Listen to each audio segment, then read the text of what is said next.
Good morning, everyone. I wanted to give a little bit of update about my petition I have going and let everybody know what I'm actually trying to do.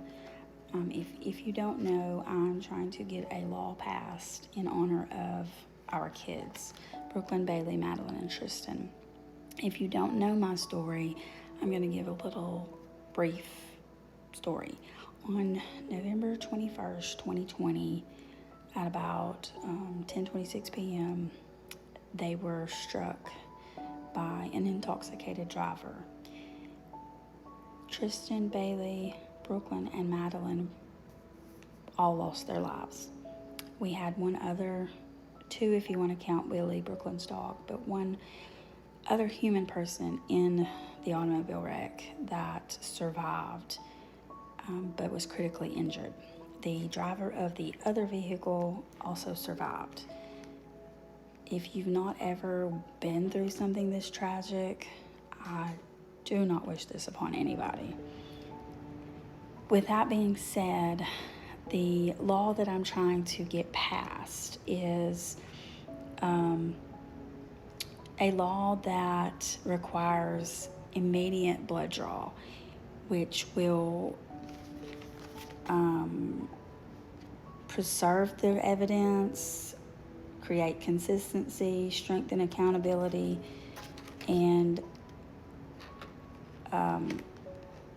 help in future cases. Anytime there is an automobile wreck that has fatalities or severe injuries, this is to help with that. Let me back up by saying any DUI related cases, driving under the influence of alcohol or drugs. And if it's something that you would like to support, I would greatly appreciate it. I have emailed several state representatives. I've heard back from one. I've got to call later this week to talk with them and give them a little bit of more in depth as to my law that I'm trying to get passed.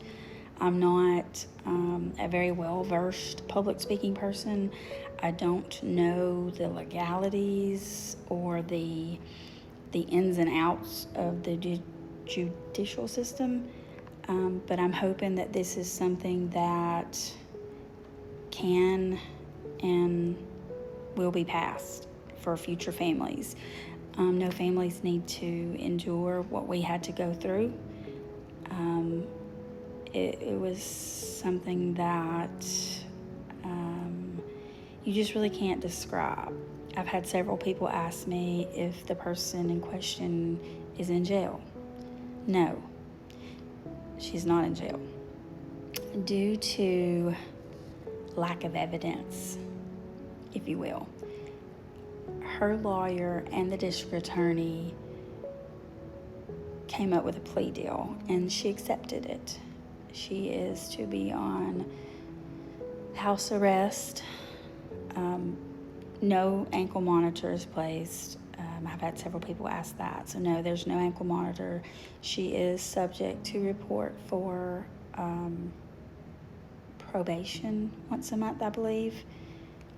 But she did get like a consecutive 75 years, like consistent, not, anyway.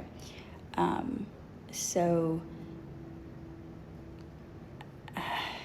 like I said, I'm not a very well public speaking person, so I'm trying my best. I've got several notes and stuff that I've saved, and I'm just trying to pick which one would be the best to read to you guys to kind of give you an insight. But again, I don't want to just read verbatim what I've written, so I'm just kind of talking, if you will.